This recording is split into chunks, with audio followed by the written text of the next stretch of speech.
We've been sent here to finish the job, in my view.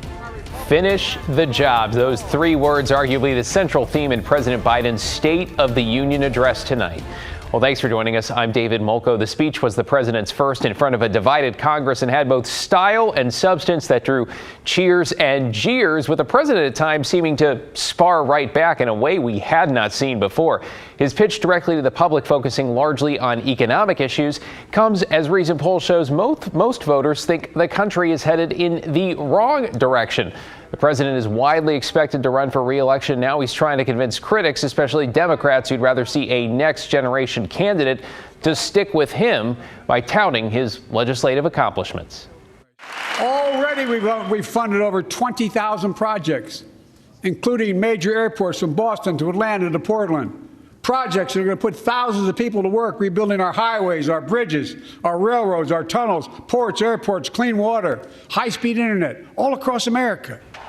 Shout out to the Rose City there. The president is now set to take his message on the road, first to Wisconsin tomorrow before heading to Florida. And the Republican response to the president came from Arkansas Governor and former Trump press secretary Sarah Huckabee Sanders. Sanders calling the choice between Republicans and Democrats a choice between, quote, normal or crazy, end quote. Meanwhile, our Verify team is working to fact check claims by both the president and Sanders. Here's Casey Decker with a first look. Verify here to fact check the State of the Union and the Republican response. Here you can see the sources we went to. One of the first things President Biden did in his speech was take credit for economic growth during his presidency, citing booming jobs numbers. After we've created, with the help of many people in this room, 12 million new jobs, more jobs created in 2 years than any president's created in 4 years, because of you all. The first half of that claim is true. According to the Bureau of Labor Statistics, there were 143 million jobs when Biden took office. Now, 2 years later, there are 155 million. But the second half of the claim is false.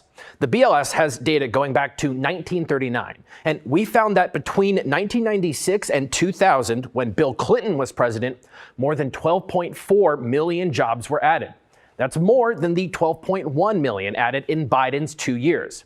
Now, those years span Clinton's first and second terms in office, so the growth wasn't just in one term, but it was over one 4-year span.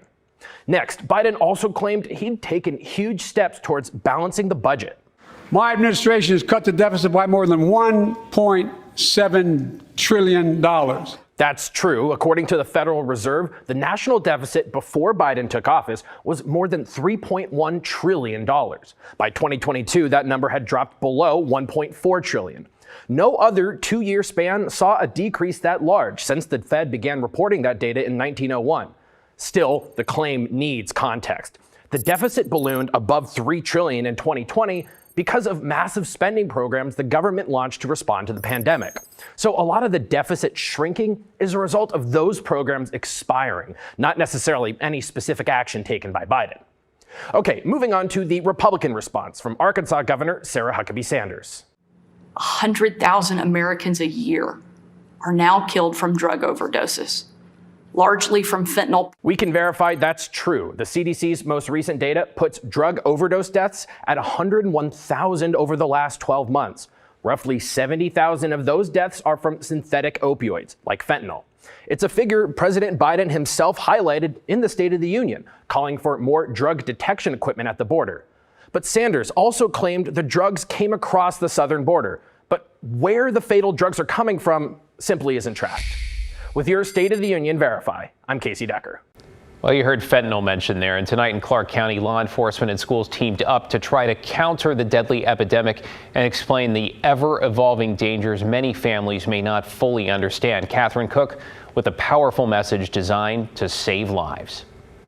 Fentanyl is the most dangerous and deadly drug out there right now. Sergeant Bill Sofianos would know. He spent the last 5 years as the supervisor of Clark County's Regional Drug Task Force, a county where last year alone, 57 people died from fentanyl-related causes.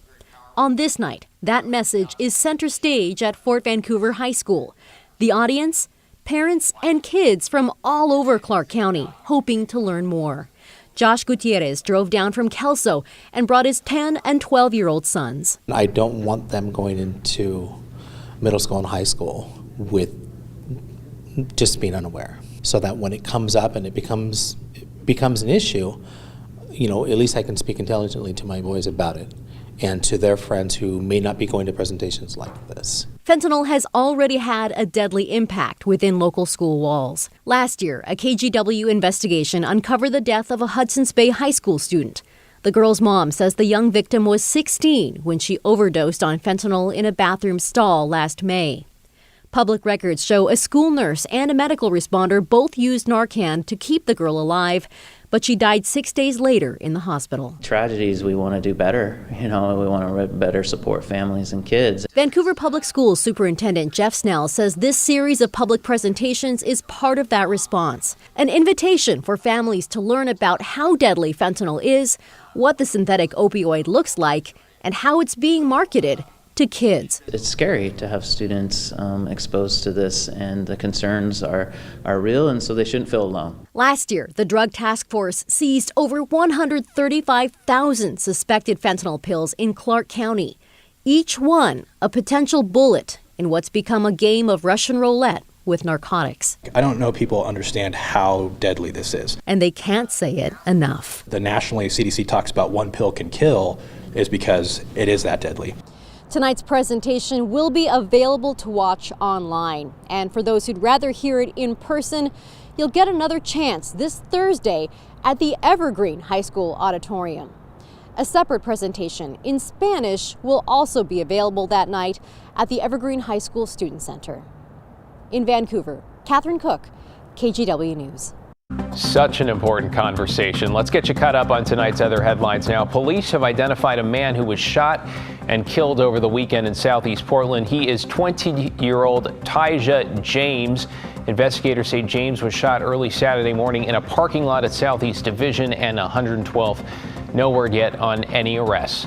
Clackamas County Sheriff's deputies have arrested a man they say has been impersonating law enforcement. Authorities say Jacob Benz was patrolling the Mount Hood Meadows parking lot, claiming to be with Oregon State Police. Now, he was there Saturday in a silver car that looked, they say, a bit like an unmarked police cruiser. Investigators add this was not his first time posing as police. In 2011, he was arrested after he reportedly drove recklessly through traffic using a light bar and siren at the Hillsborough Air Show. Deputies want to talk with anyone who may have seen Benz impersonating an officer.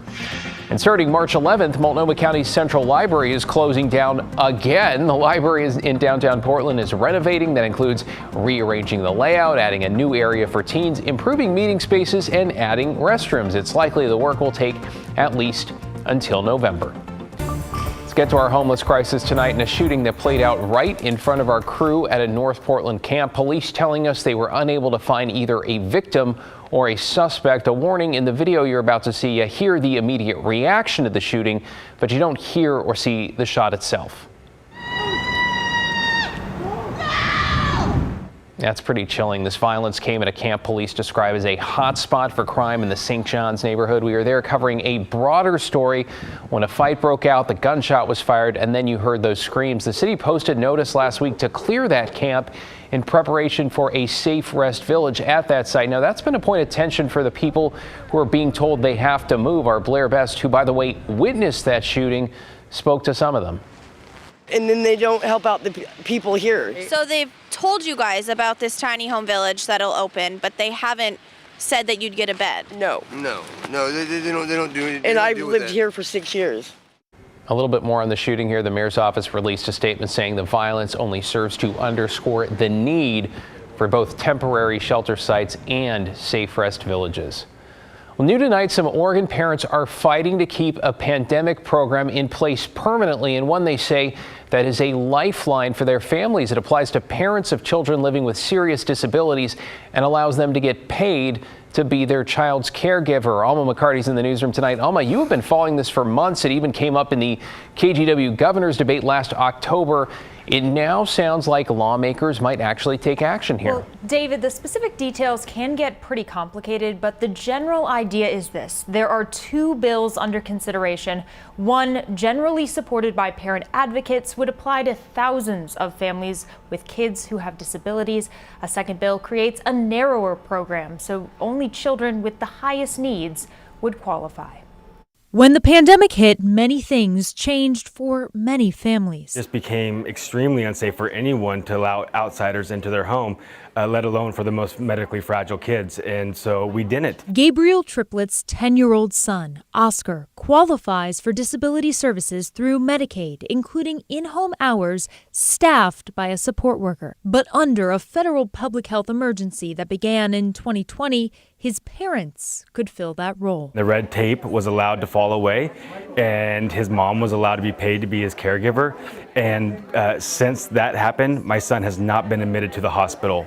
Being admitted to the hospital was a common thing for us before this program. Dozens shared similar stories and hope to make this temporary exception into a permanent program, citing better care on top of a severe lack of support workers. This week, they brought those experiences to a committee hearing in Salem. For the last 2 years, Oregon's disabled children were saved from poverty, from unnecessary foster care, group home, and crisis care placements. Avery's medical complexities, combined with being nonverbal, make it very challenging to keep him safe and healthy. There's simply not enough qualified care, and it's not going to change anytime soon. No one can read Taryn's discomfort or pain signals better, spot seizure activity faster, make him smile bigger, or bring out his winning personality like his mom and dad. No one. Most are calling for the passage of Senate Bill 646, sponsored by Senator Tim Knopp. It's a broad measure, adding to the state Medicaid plan and allowing even more families to qualify. What moves me about this is that these parents are struggling. But there's another bill, Senate Bill 91, introduced by the Senate Committee on Human Services, that's narrower than the parent advocates would like. It would allow children who have the highest needs, and that would be determined by a service level of very high due to medical needs or very high due to behavioral needs. They would be able to pay their parents. Committee Chair Senator Sarah Gelser-Bluen explained the first proposal has far too big a price tag, and even the second would need tailoring. I have had conversations with budget writers and leadership who have informed me that even Senate Bill 91 is probably too big. Parents argue this program won't be as costly as lawmakers predict, and it wouldn't displace providers outside of the family. It's not us versus them, one or the other. We need a fully functional system of care. A paid parent program is one piece of that puzzle. Advocates are pushing to have something in place soon as the public health emergency comes to an end in May. We will compromise to where we have to be, but we are trying our hardest to make this as inclusive as possible.